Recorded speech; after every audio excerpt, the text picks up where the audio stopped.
As you can see, the topic that I'm going to talk about tonight is about rethinking Islamist movements.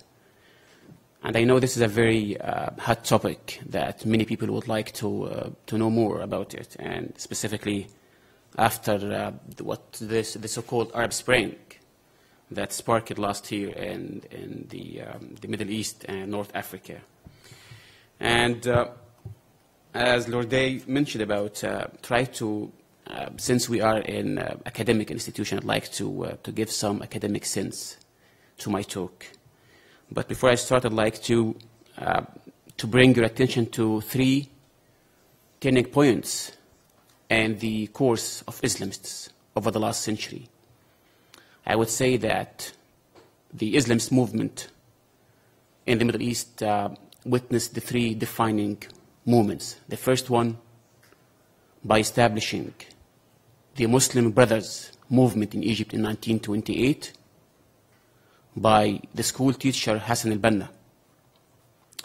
And this movement was a socio-political movement that has political and religious agenda and seeks to some kind of moral and ethical reform, mainly. And Hassan al-Banna, as I will come to discuss later, aimed to transform the Islamic rhetoric and discourse into collective action. It was the first time to have such mass movement that adopt very dynamic and very active strategy to entrench and to spread its network all over the country.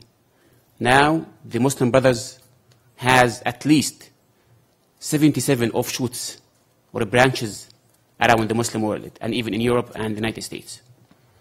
The second defining moment, or the second turning point, and the evolution of Islamist movements is the Iranian Revolution in 1979.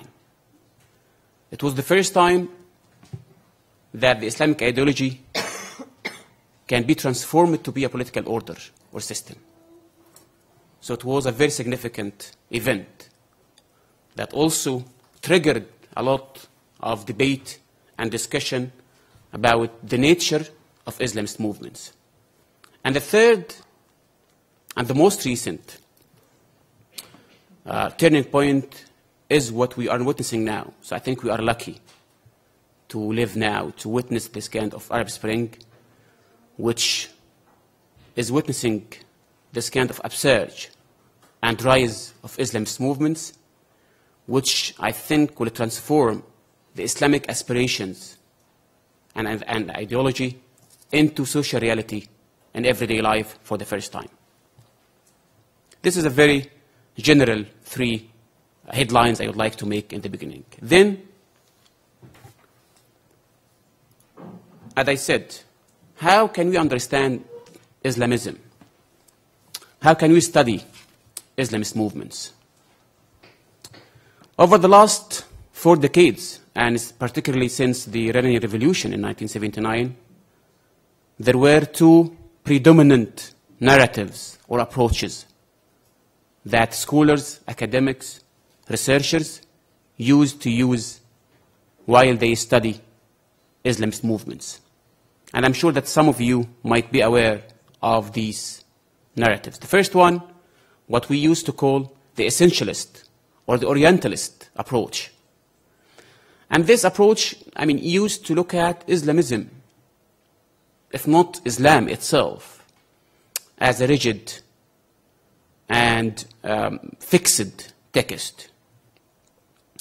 And also it assumes that Islam is by default and by nature is anti-democratic and anti-modern.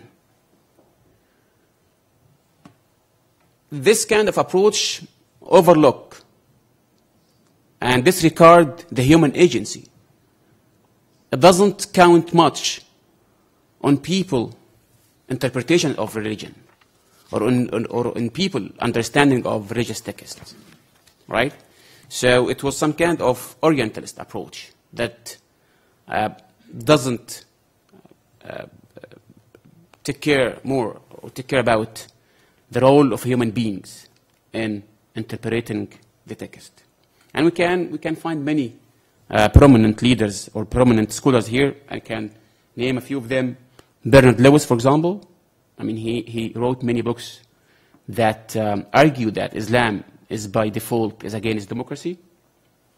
And of course, Daniel Pipes, he is a very famous scholar also. And Bassem Tibi is he's German, but from Arab origins, from Syria specifically. Then we had the contextualist or the structuralist approach. And unlike the first approach, this approach underestimated the role of religion in everyday life. And it assumes that Islamist movements, it's just a mere reaction to the political and socio-economic crises that dominated the Middle East and North Africa over the last half century. Problems like urbanization, like poverty, unemployment, overpopulation, these kind of problems. And for this approach, is the Islamist doesn't present any unique or any significant ideas. It's just a mere reaction. It doesn't go beyond this notion. And we can talk about different scholars who adopted such kind of approach or narrative. We can talk about Ansari, Sa'd Ibrahim, Mark Tesler, Lisa Anderson, and Dick Magen, right? Then, over the last decade, I would say, since the late of 90s, a new trend, a new approach started to emerge to study Islamist movements. And this is the social movement, or social movements theory. But before I explain this approach, I'd like to get your attention to the idea of the constructivism. And this is a school of thought that emerged in the 60s. And it's very important that you can, through this theory or approach, you can explain many of social phenomena. So the main premises or the main assumptions of conservatism is that it assumes that any society is a human construction and subject to multiple interpretations and influences.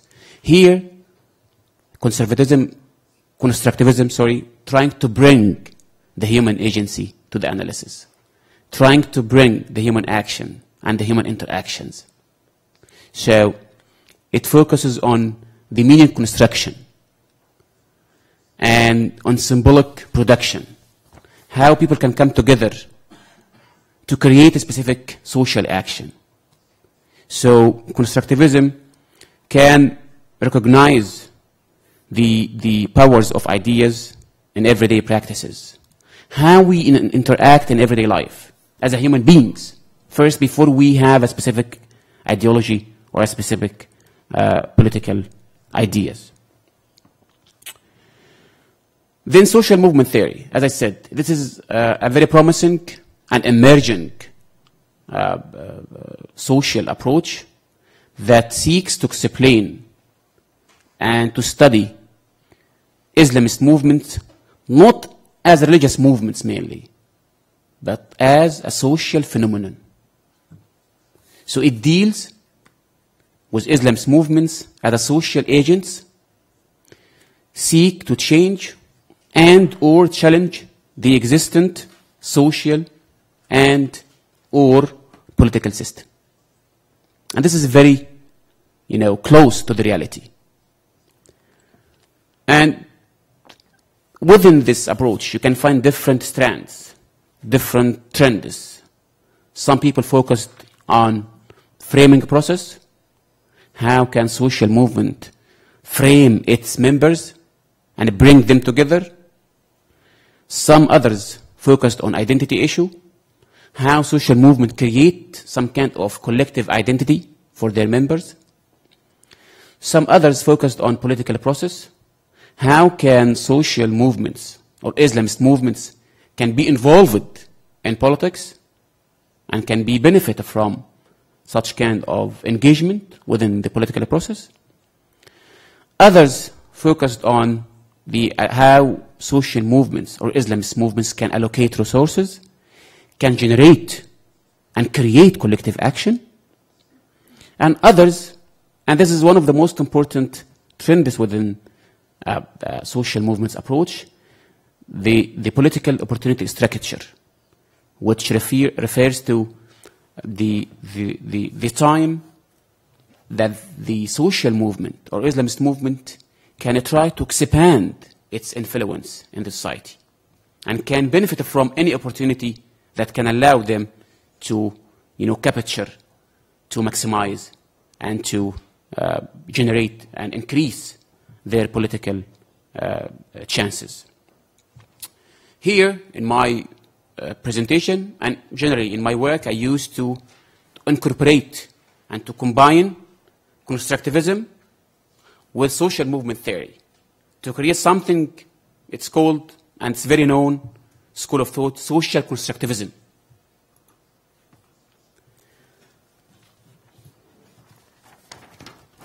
Social constructivism assumes that every social phenomena has two main aspects. The additional aspect, which relates to ideology, ideas, symbols, idioms, and the structural aspect, which related to political, economic, and social factors that we have in our everyday life. So if we can go through these kind of premises for social constructivism, we can say that it deconstructs and uncovers the underlying factors. And this is very important. Why? Because the first approach, which is the essentialist, orientalist, didn't focus on the underlying factors. It mainly was focusing on the surface of the phenomenon. But it didn't dig. It didn't go in depth to understand the construction of Islamist movement from within. So social constructivism is trying to deconstruct. Let's say if we have a movement like Muslim Brothers, we can very easily analyze their political behavior. We can easily analyze how they contest elections. But we don't understand, and we don't know so far, how a person can be a Muslim Brothers member. What changes happen to him to change his identity from just normal person to be a person who is involved in a specific kind of religious and political activity. So constructivism or social constructivism is trying to look at the underlying factors or the internal or the insider layer of Islamist movements. It doesn't confer agency to a refined Islam. So now, as I said before, it's very dangerous to look at any religion and to assume that this religion is anti or pro-democracy just because it's religion. No, we should try to bring the human agency, the mediator between the text and between the reality, right? So constructivism is trying to go beyond what the text is saying about a specific case and look at how people can implement and understand and interpret this text in everyday life. It recognizes the power of ideas and everyday practices either to constrain or stimulate socio-political transformation. It views Islamic social movements as not necessarily representing the disintegration of civil society, but rather as contributing to its strengthening. Then I put social constructivism in the context of Islamist movements, how we understand Islamist movements through social constructivism approach. As you can see here, it deals with Islamist movements as a social agents, seek to change or challenge the existing social or political system. If you look at, for example, the Islamist movements in the Middle East, some of them, they follow what we can call the bottom-up approach. They don't want to have power. They don't want to dominate the government. They want to change the society from down to up, from the bottom to up. So whether they want to change the society, however, some others, and mainly violent Islamists, in fact, they want to challenge the state. So they try to follow the top-bottom approach. They don't believe that a change can come from down or from bottom to up. They believe that change should come from top to down. So this is mainly the violent Islamists. Also, it focuses on different aspects.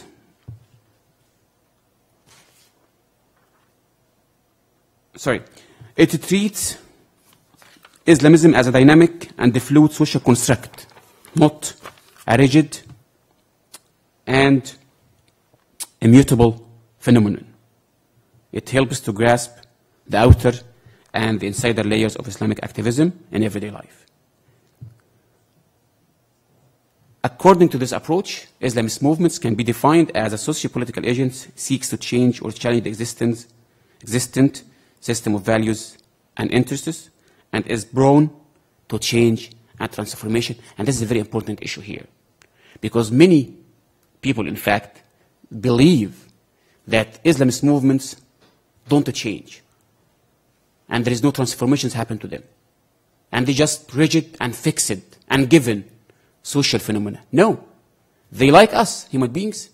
They can be affected by the environment that they are operating in. They can be affected by the people, opinion on them. So they are part of the art of everyday life. So they can affect and can be affected in everyday life. Now, this is the most, the past part was a bit, I think, silly because it's academic. Now we'll move to the interesting part, I hope so, about the current events, the Arab Spring and Islamist movements.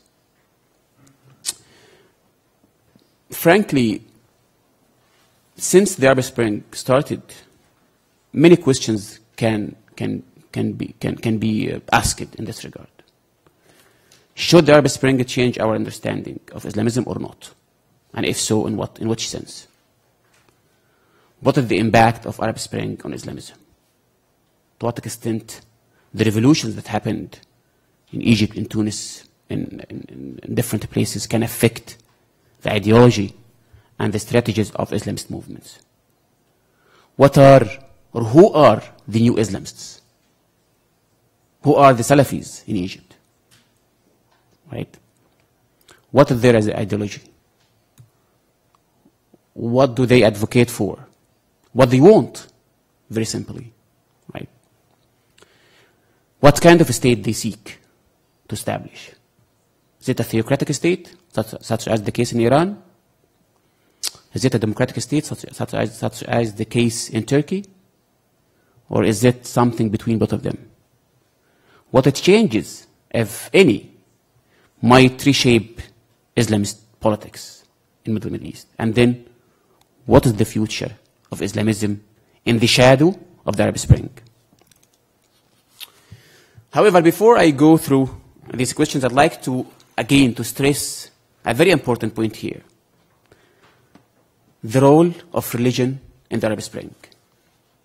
Because many of you might think that these revolutions, which is true and correct, was mainly pro-democratic and civilian revolutions. That's very true. But the other, or the flip side of this coin, that these revolutions were not against religion. Right? So people who went to Tahrir Square and chanted for freedom, justice, dignity, in fact, they didn't chant against brotherhood, Salafis, or religion itself. So, because unfortunately, some of academics, some of scholars try to underestimate the role of religion and what's going on right now in the Middle East. And this, honestly, this is, provoked me, right? So, to what extent religion had a role in the Arab Spring? I can point out to 4 main manifestations of the role of religion in the Arab Spring. First of all, the role of the mosques. I don't know if you were following or not, but mosques in Cairo, in Damascus, in Daraa, in Yemen, in Tunis to some extent, used for 3 main purposes. The first one for mobilization. You know that dictatorships, Mubarak and Ben Ali, in fact, they didn't give any space, any room, any channel for people to express their views and their ideas. So mosques during the revolutions played the role of the venue that can gather people together, bring them together, and then have this kind of mass protesting and demonstration against the regimes. So the first role, mobilization, and I'm sure that you have heard about Friday prayers, that in Egypt, for example, and even in Yemen, they used to name every Friday by a specific name. For example, in Egypt, the first Friday prayers was called the Rage Day. This was in 28th of January 2011. And then they called another Friday prayers by Dignity Friday. And when Mubarak left, they called the day as Departure Friday. Right? So the symbolism and the ideational aspect of this Friday's prayers was very important in generating the sense of collective action among the protesters. At the same time, mosques played a vital role in helping protesters. It was a buffer zone between security forces and between protesters, because in Islam, it's unacceptable for any security forces to get in the mosque and to try to catch or chase the protesters. So the mosques, try to protect and to be a shelter for protesters. At the same time, those who injured during the protesting, they can go to the mosque and get some kind of medical treatment. So the role of the mosque in this regard was not a political one, absolutely, but it was very social. And as I said before, Islamist movements is a social actors, social agent. Let's bring the social aspect here. Let's bring our human being nature here, right? The second manifestation of religion during the revolutions can be explained by the role of religious scholars, the ulama, the sheikhs. Some of scholars or religious scholars were against revolutions. Some others were pro-revolution. A very significant example here, Sheikh Yusuf Qaradawi, the Qatari-based Islamist thinker. Since the Arab Spring started, he was supporting all revolutions. Even he issued a fatwa that anyone will kill Gaddafi will be a good Muslim. Right? And of course, this fatwa was to some extent, irritating. Right? However, he went to this extent to support those who are protesting for their freedom and for their dignity. At the same time, Al-Azhar institution in Egypt, in fact, in the beginning was against the revolution, because the Azhar is at the end of the day, it's an official institution. So it used to support the regime. The church itself, Egypt has one of the most important churches in the Middle East. I would say the oldest one. The Pope was against the revolution. But this didn't prevent many of the Christians, in fact, to protest against Mubarak regime. So the religion was there in different shape. Okay? Then the third manifestation is the intensive debate between secularists and Islamists over the identity issue. And this is an enduring debate. It can be traced to the end of 19th century and the beginning of 20th century. I don't know if you have heard about Muhammad Abdu, Rifa'a Tahtawi. They were, very prominent Egyptian thinkers who advocated for some kind of modernization. On the other side, I'm sure that you have heard about Taha Hussein, very secular literature professor. Ahmad Lutfi Sayyid, many of other secularists, right? So over the Arab Spring, and during the Arab Spring, we also had some kind of polarization between secularists and Islamists. So the religion was there. And I'd like to get your attention that religion here is not as a text, but as a source of values and identity. And this is a very important thing, because Islam, for many Muslims, is not just worship or rituals. It's a way of life. So you can find Islam in everyday life of every Muslim. Okay? And the fourth and the important manifestation of religion is the role of Islamists in the revolutions.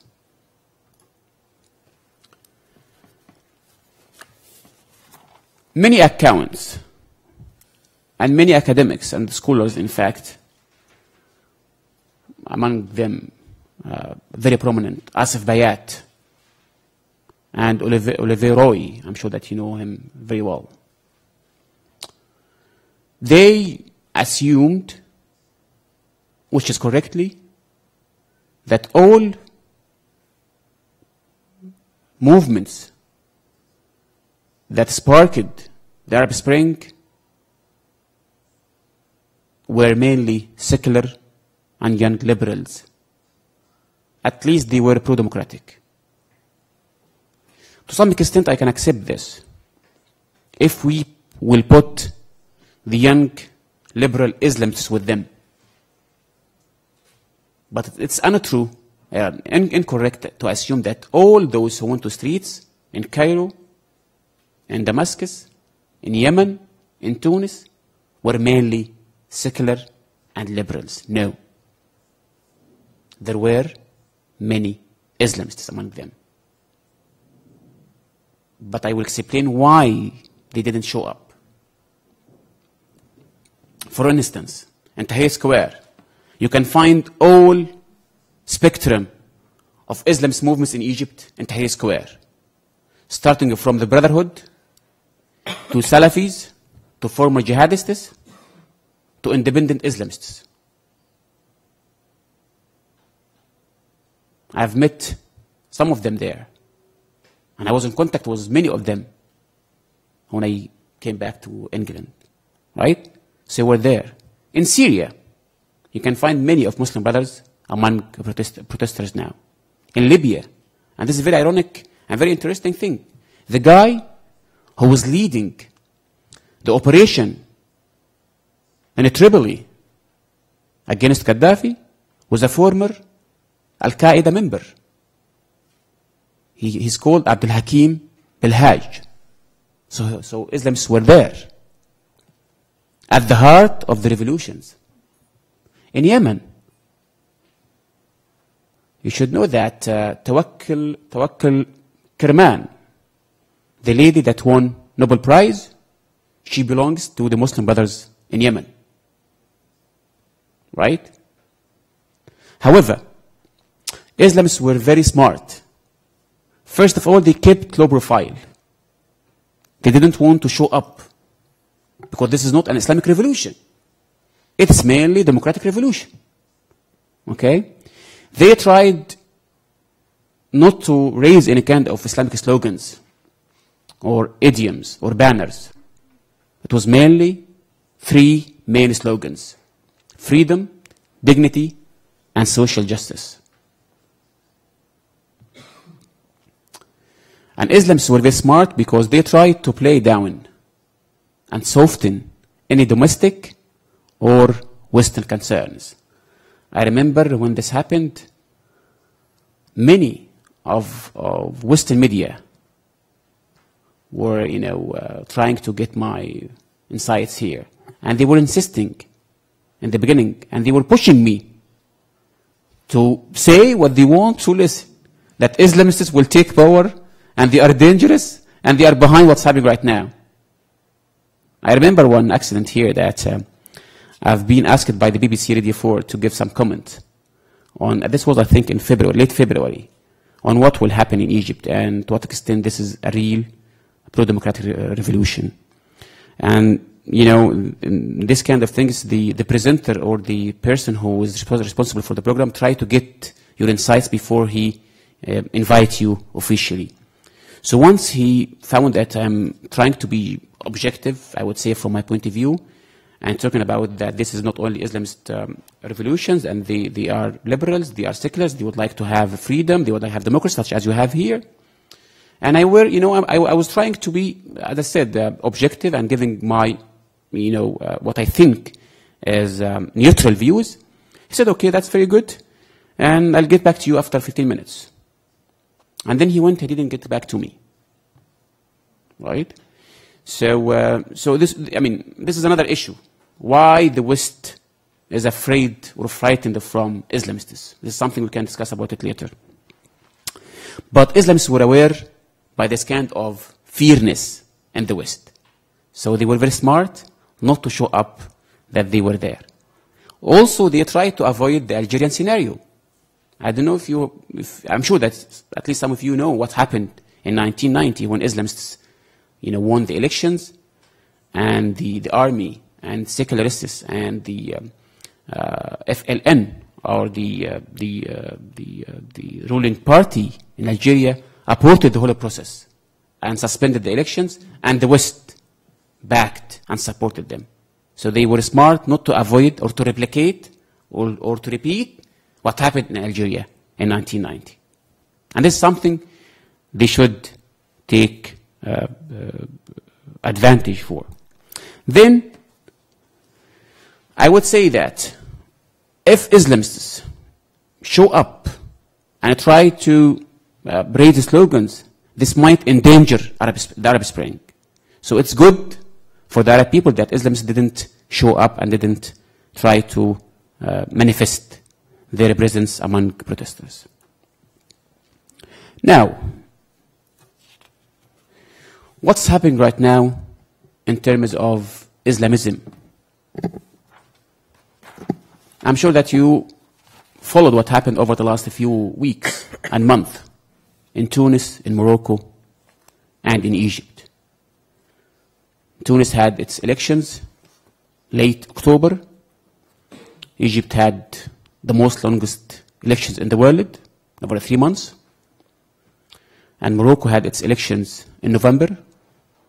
And in all cases, Islamists took power, or at least got the majority of seats in the parliaments. So people started to talk about the Islamists' rise, or the Islamists' upsurge, or the Islamist surge, or emergence. So why? Why always Islamists win the elections? This is a very valid question. And I can summarize the reasons behind the stunning victory of Islamists in few factors. The first one, the image and the plight. The image of Islamists is that they are clean actors. They are not corrupted. At least people or voters, when they go to, for voting, in fact, they try to compare between the corruption or the corrupted candidate and the clean and transparent candidate. They don't go beyond this. And if we are talking about the significant amount of uneducated people in the Middle East, we can understand the criteria that they vote on its basis. So if you are an uncorrupted person, have some kind of good, resume, good CV in terms of your career, then you are a very good candidate that can be elected. And the plight. And the plight means the problems that Islamists used to face over the last 6 decades. Islamists in Egypt, in Tunis, in Morocco used to be suppressed and repressed and oppressed by regimes. They used to be excluded. They used to be victimized, let's say. So people used to be sympathetic with victims, with people who don't have such kind of power to confront, to challenge the existing regimes. The second factor is, of course, the social network. Islamists, they have rooted and entrenched and long-standing social networks.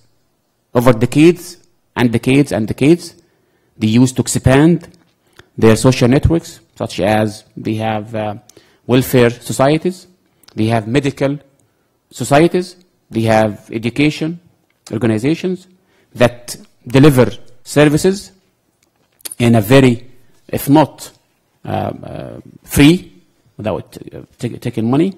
So they communicate with ordinary people in the street, in everyday life. So people know them very well.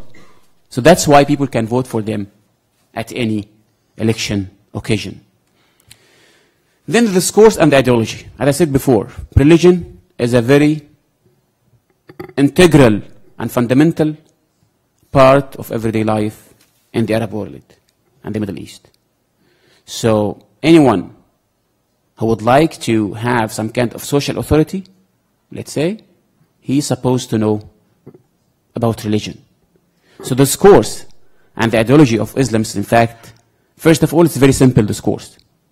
Right? It's not that complicated.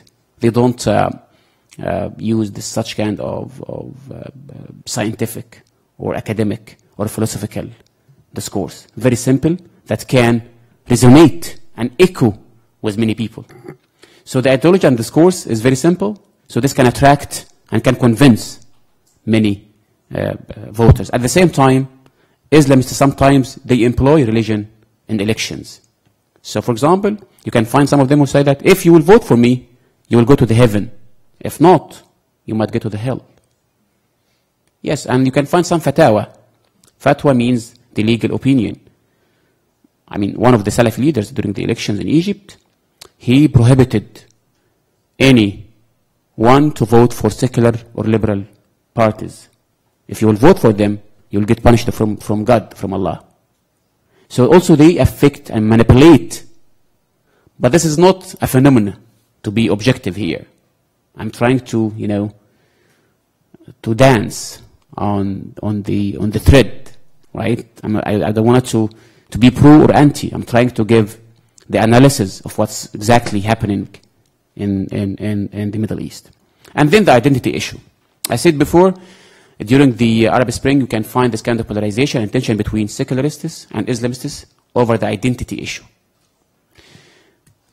Many of Arab people think that liberals and seculars, they want to change the Muslim societies to be typical from the Western societies, which they believe that Western societies is unethical, don't have morality, such kinds of stereotypes, as you know.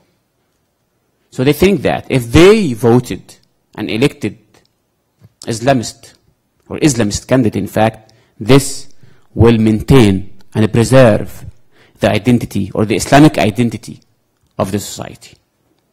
And the most important factor, in fact, and not many people, in fact, focus on it, is the weakness of the contenders or the competitors, or specifically, the weakness of liberals and secular parties.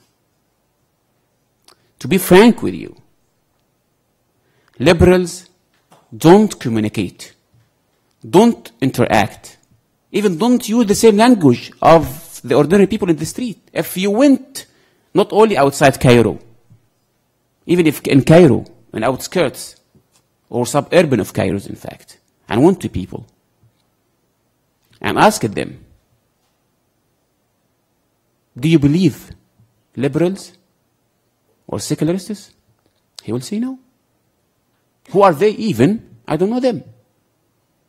Islamists, in fact, if you have a good occasion, let's say a marriage or a sad one, they will come to you, they will side with you, and even they might help you.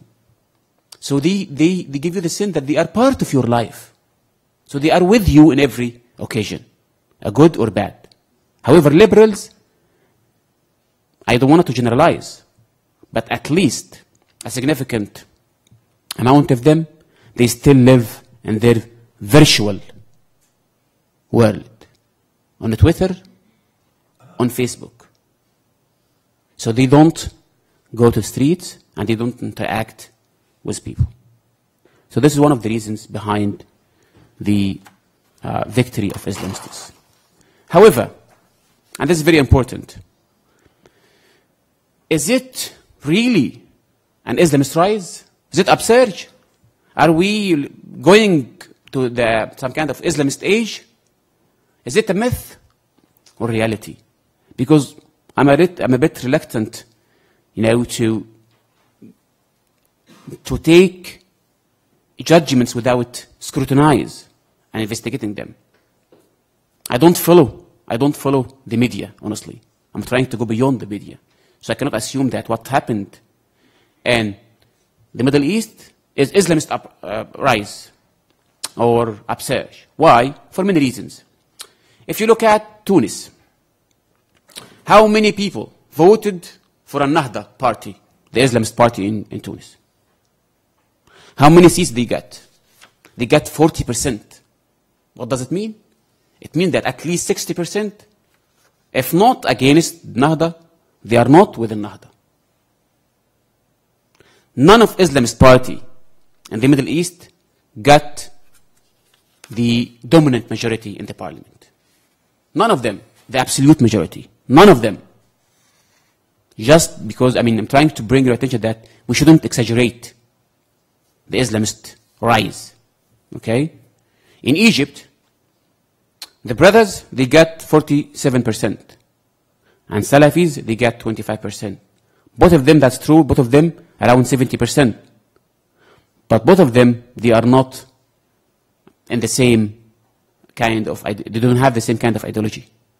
They will be more rivals than cooperative together, right?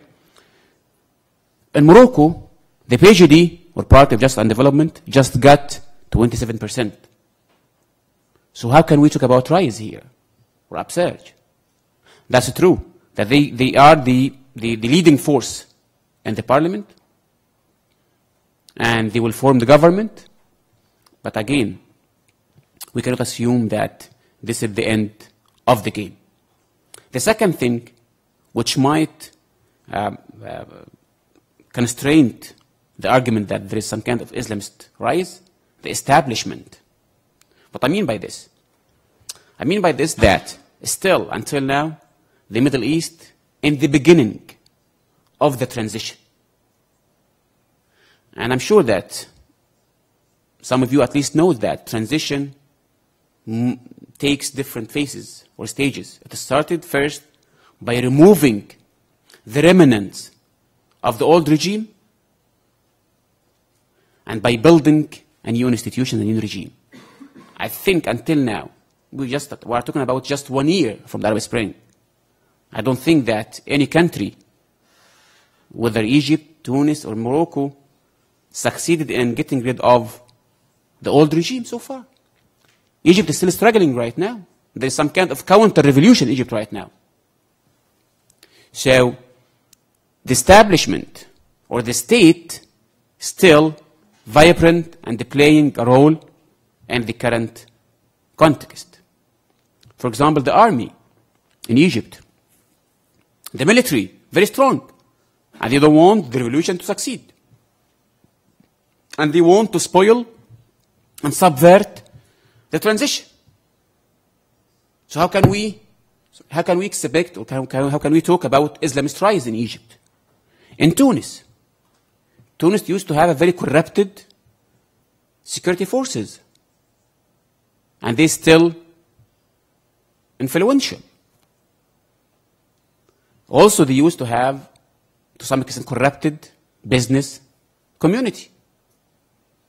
So again, the heavy legacy of the former regimes is a huge burden on any new government, regardless its color, Islamist or non-Islamist. Then, the power structures, as I said before, the endemic corruption, security apparatuses, rotten bureaucracy. Also, there are challenges that are facing any government that will inherit the old regimes.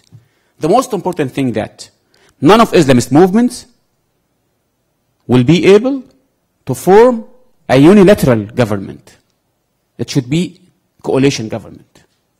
And coalition, as you know, means compromise, means concessions, means you have to bargain.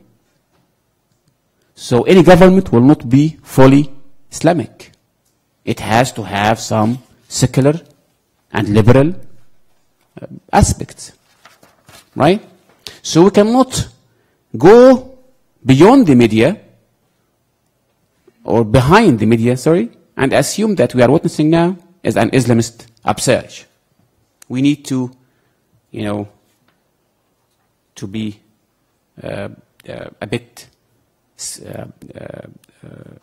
skeptical in this regard.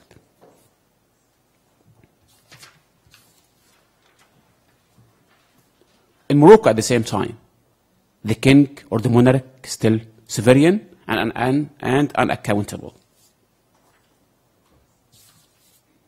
So far, the Egyptian parliament, which is dominated by the Brotherhood, is powerless.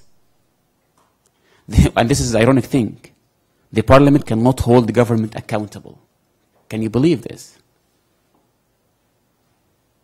Now in Egypt, the parliament cannot even dismiss a minister. I'm sure that you have heard about what happened in Port Said last week, or 2 weeks ago. That in a football match, more than 70 people have been killed. And this crime has two aspects: the political aspect, or the political responsibility, and the legal one. The parliament didn't or couldn't dismiss the Ministry of Interior. Right? So it's very powerless. Parliament. Even it's dominated by Islamists.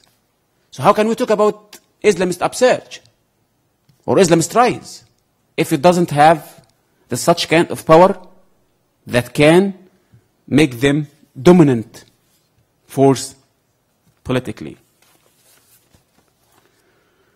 Right. Accept it or not, there is some kind of Islamist emergence. Then how can we deal with it?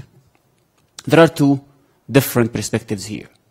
And it depends on your choice. It's up to you to look at it as a threat or as an opportunity. If you are a pessimistic person, you will look at it as a threat. If you are optimistic like me, you will look at it as an opportunity. Right? Why it might be a threat? Why the Islamist upsurge or rise might be a threat? For many reasons. And they are very valid reasons. And acceptable at the same time. The first one, that the main goal of Islamists, or at least, let's say, the far-right Islamists, the Salafi, is to apply Sharia, to implement Sharia law. And I know that some of you, when they hear this word, they get frightened because the media. And this is something else. Frankly, there is a lot of negative connotations when it comes to Islamic law. Because, first of all, there is nothing called in Islam, there is no book. It's called Sharia law. Nothing. There is only the Quran and the sayings of the Prophet. But there is nothing called Sharia law in Islam. It's mainly interpretation of the text. And this interpretation is a human action. Again, we're coming back to the human agency. And you can find different interpretations. from the extreme interpretation to the very liberal and very open interpretation. It depends on how you look at these interpretations. But regardless of this debate over the meaning of Sharia law, I would say one of the main goals of Islamists is to apply or to implement Sharia law. Some of Islamists, very rigid, very extreme, they would like to apply it in a very rigid and very fixed way, such as Salafis, for example. And I'm going to explain what Salafi means. Second thing, they have conservative ideology. I agree. Some of them, they have, regressive values in everyday life. They want to expand the role of religion in everyday life. They want religion to be encompassing everyday life. They have illiberal views, absolutely. Some Salafis, for example, against equality between men and women. Some of them don't believe in citizenship for minorities' rights. Some of them don't believe in public freedoms and personal freedoms. And then the boogeyman is the Islamic State. And this is a huge threat. What does it mean, Islamic State? But even I would assume that many of Islamists that I have met over the last 10 years, they don't know what does it mean, the Islamic State. They just have an image in their mindset. But when it comes to reality, in fact, you cannot put your hand in a concrete vision for the Islamic State. This is for pessimistic people, the threat. For those who are optimistic, they can look at it as an opportunity for many reasons. One of them, again, accept it or not, Islamists are winning the elections. So it's unavoidable reality. We cannot avoid this. It happened already. They won the elections. And this is the game. If you believe in democracy, then don't try to prejudge it. And don't try to articulate democracy as you want. No, it's a process. And here I can bring a very fascinating statement by Philip Schmitter, the prominent theorist about democratization. And he wrote a lot about what happened in Spain, in Portugal, Latin America, and he's teaching now at the European University Institute. He said that transition is a process of uncertainties, or it is an uncertainty, an uncertain process that might lead to unintended outcomes. This is how we defined transition. Uncertain process that might lead to unintended or unplanned outcomes. So you can have democracy, so you can have elections, but you don't know. If you don't know the outcome of the elections, so why you have elections? Right? So this is part of the game. The second thing, so why we look at it from the perspective that Islamists will take power, Islamists will dominate, and so on. Why don't we look at it from the other side, or the other way around? How the elections or this rise might affect on the internal dynamics of Islamists themselves. How they can, be touched by these changes. And I can give you many or ample examples that can prove that Islamists are human beings who can be changed. If you include them, if you put them in the process, then they start to revise their ideas and to change some of their, ideology. So, as long as you include them and you bring them to the game, they start to change their ideas. One of these changes, for example, that they will have to move from this informal and secret networks and organizations to be part of the visible and the formal politics. Now, so they will not anymore operate underground. They will come to the fore. Okay? And then you can judge them and hold them accountable. They will move from opposition to power. And you know, this is a huge difference between to be in power and between to be in opposition. You will have to change your ideas, your ideology, your discourse, because if you stick to your ideology, you might lose the next elections. So when you move from opposition to power, you have to have a new ideas, a new ideology, and a new discourse. So this change can happen when you include them.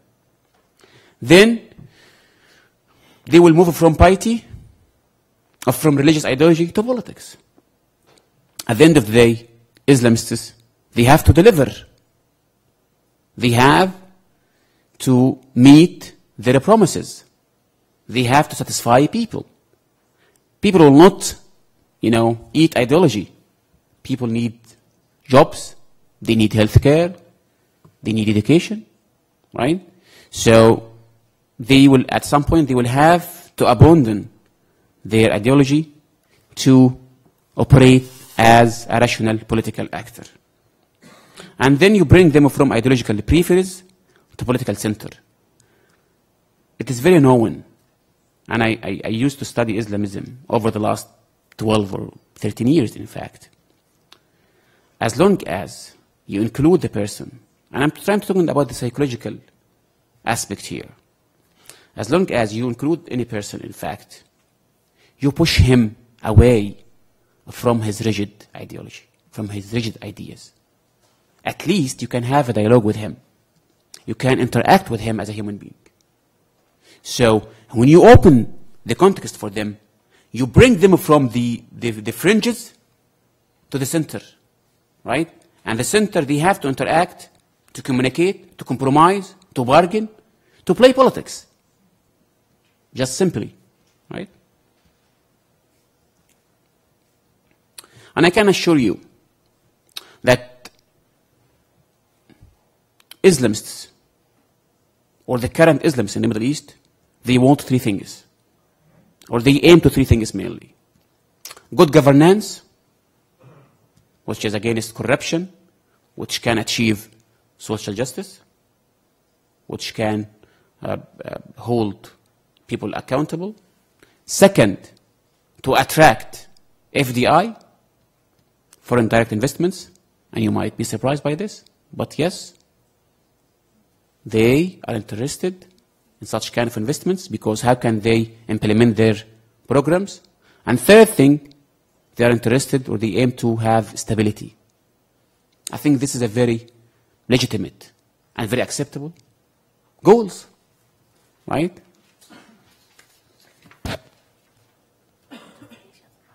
Okay, right. I'll try to skip some points to meet the time constraint. Right.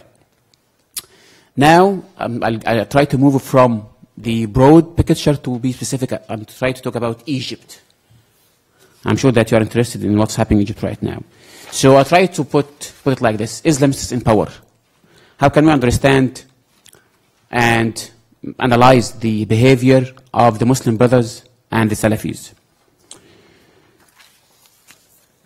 Again, we should look at the Islamist scene before and after the revolution. And very briefly, before the revolution, the 25th of January revolution, we can talk about a very stagnant and very exclusionary Islamist scene that in Tunis, in Egypt, in Libya, and everywhere. You cannot find any kind of Islamic, legal Islamic activism. Then also we used to have traditional Salafism. And then we used to have violent and radical Islamists. And then, of course, recently we had this kind of passive Islam. I don't know if you have heard about Amr Khalid. This is a very famous televisionist and preacher in Egypt. This is the scene, was very bleak scene before the revolution. After the revolution, and very interestingly, you can have a very vibrant and very diverse Islamic scene. At least, Egypt has at least 15 Islamist parties that, they come from different Islamist backgrounds. You can find, for example, the Brotherhood. They have one, but there are 4 who splitted from the Brotherhood, four parties. You have Salafis, you have 4 Salafis parties. You have former jihadists, you have 2, and so on, right? There's also expansion in the religious market that can include Al-Azhar and independent, religious organizations. Now there is no dominant, and there is no one dominant Islamist movement in Egypt. You can find many Islamist movements. The brothers, or the Muslim Brotherhood, or Ikhwan in Arabic. I'll go through this very quickly. I mean, this is history about them. They founded in 1928 by a school teacher. I mentioned this before, bottom-up approach. They have very entrenched nationwide network, schools, medical centers, welfare societies, pervasive among lower and upper middle classes, rural and outskirts of urban areas, very potent and very solid and very coherent organization. They involved in politics in the 40s. They practiced violence for some time, but they renounced it in the beginning of 50s. Yes, they went to prison in 50s and 70s, in a way. Under Mubarak, they involved in politics heavily. They have been excluded sometimes. They have been included sometimes. However, and this is very important, they didn't revolt against Mubarak. And this is very important to know that the Brotherhood doesn't believe revolution. Doesn't believe in revolution.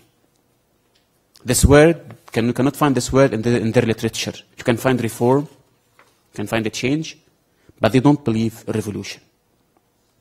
But they took part in 25th of January revolution. They established the Freedom and Justice Party, the FGP, which won 47 seats of the parliament, and now the House Speaker is a Brotherhood member. And they are willing to form the new government, which is supposed to be within the upcoming few months. Salafi. This is the most exciting part. I'm sure that you can hear this name and this word, but I mean, what does it mean by Salafi? I mean, without going to details, but the term itself refers to some kind of a rigid and fixed interpretation of Islam that seeks to restore Islamic faith and the practice to the way that they existed at the time of Prophet Muhammad and the early generations of his followers. And Salafi means forefathers. Okay. The ultra-conservative adopts literal and rigid interpretation of Islamic text, traditionally avoided politics. Some of them, in fact, prohibited politics because politics is corrupted. And to be a good Muslim, you should avoid politics because you shouldn't be corrupted by this politics. There are different types. There are traditional, scholar, and political. I'll focus on political Salafism. Right? It adopted this political ideology. It shunned politics in the beginning, not sunned, for practical, not for ideological reasons. It emerged in the 70s, and it didn't participate, and even they prohibited the 25th of January revolution. However, political Salafism is not a monolithic movement. It is very heterogeneous movement, loose movement. You can find from the far right to the left within the Salafi movement. It advocates rigid implementation of Sharia. That's the most prominent or famous political party, Salafi party, is called Al-Nour party, light in English. And it established in last June. So we are talking about the FGP, Freedom of Justice Party of the Brotherhood, and on the other hand, Al-Nour party, which comes from the Salafi or the political Salafism. It won 25% of the parliament seats through something called Islamic Alliance. It's very pragmatic, to be frank with you. Very pragmatic. When you go to their website and check their program, very pragmatic. And if you don't know before that this is a Salafi party, you might not think that this is really an Islamist party. And this is, proves what I just said, that when you took them from ideology, to the political center, they start to change their ideas. What's the very quick comparison between the FGP and Al-Nour party on the character of the state? The FGP, the Muslim Brotherhood Party, believes in civilian and Islamic state, so civilian state with Islamic reference, which is already stated in the current constitution, the Article 2, which stresses the Islamic nature of Egyptian state. Al-Nour the same thing. On democracy, the FGP, or the Muslim Brothers, accept basic principles of democracy, respect personal and public freedoms. However, the majority of Salafi leaders rejected democracy as a Western construct. For Al-Nour, so far, they believe that democracy is a means for applying Sharia. On women's rights, Brotherhood, they accept many rights for women, including the right to work, education, and hold public office. However, not presidency, so far. Al-Nour, they are very conservative when it comes to women's rights. And of course, they advocate for segregation between men and women. However, they had to nominate women candidates in the elections. But again, we're talking between at least 84 years movement, which is the Brotherhood, and just 1 year old, which is a Nour party. So just to be aware of this difference. On the West, how they look at the West. The brothers, they state that relations between the West and Egypt should be based on mutual respect and interest. The same thing I would say on a Nour Salafi party, but at the same time, just go back to the minorities' rights, because this is a very important issue, because we have a Christian minority in Egypt. Brotherhood, they support citizenship, but again, they don't accept for a Christian to be a president, or at least they will not nominate or support a Christian person to be president, but they will not, reject if people choose or elected a person to be a Christian person to be a president. Salafis, the same thing, even more rigid against minorities.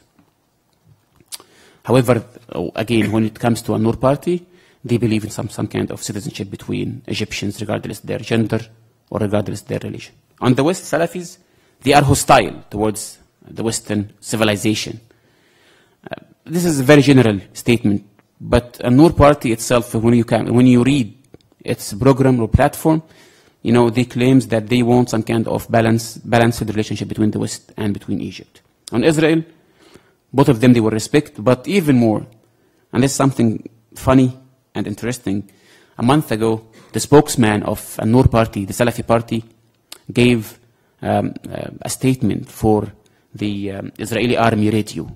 It didn't happen before. Even Egyptian liberals didn't do that. But because he was inexperienced politically, he gave some statements for the Israeli army radio, and he didn't reject the peace treaty with Israel. Challenges. Because again, if they will take power, they will have to face challenges. For Ikhwan, or Brotherhood, the challenge of moving from opposition to power.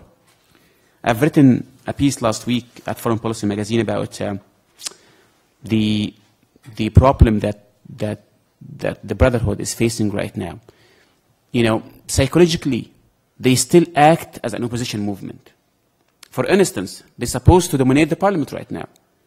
So they cannot implement the revolution's goals because they still believe that they are opposition, but they are in power.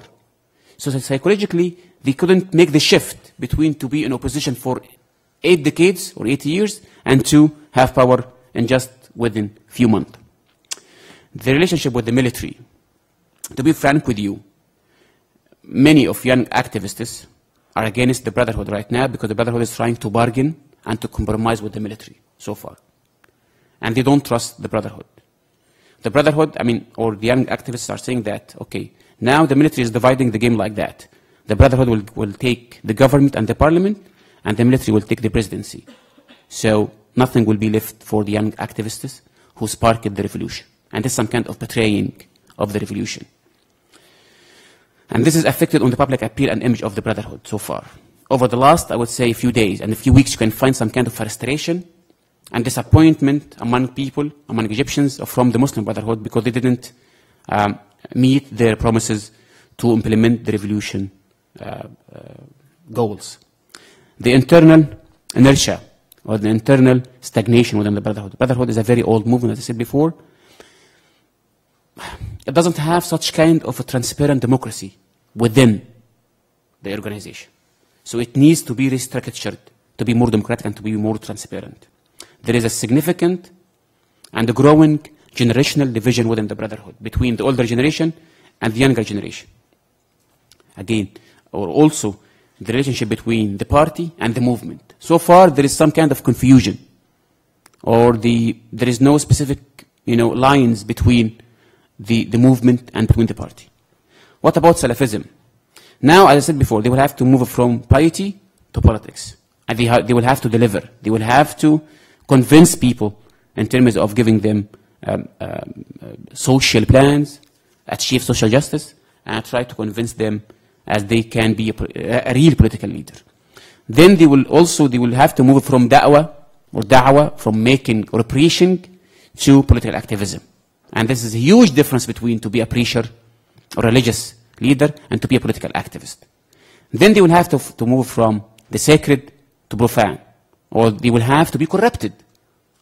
Honestly, politics, part of it is corruption. Or at least you can, soften the word that you have to make compromise. And compromise is supposed to be, at the expense of ethics. And this is, I don't want to invoke Machiavelli, but this is the reality, that the politics, at the end of the day, you have to make deals. And then the patronage. How the Salafi party can act, right, away from the movement. The same thing. The future. Are we heading to Islamist age? Yes and no. Yes, we're heading to an Islamist age for at least from 5 to 10 years. If the Middle East didn't have free democracy. And no, if, for instance, in Egypt, if Egypt will have a real and sustainable democracy, I would say the Islamist age will not last for more than 5 or 6 years, right? So I don't want to exaggerate, and at the same time I don't want to underestimate. Islamists are a fact, and we shouldn't put our heads on sand. This is a fact, but however, we need to face this fact. The question is to accept it or not, but how to respond to this fact. Also, a very important thing here, we shouldn't ignore or overlook the revolutionary catalyst. What happened, and this is the most significant change in the Arab world and the Middle East. Now people, at any time, can take to the streets, can protest, can demonstrate. There is no fear so far. So regardless who will take power, or regardless who will be in power, he will be held accountable. So people, or the Arab people now, or the young generation at least, are not the same old generation that used to accept the reality without challenging it. Now, I'm not really afraid from Islamists or anyone to take power. There is a street, there is Tahrir Square that we can go again and protest again in them. And this is pushing me to accept the fact that we should stress the importance of engagement. Again,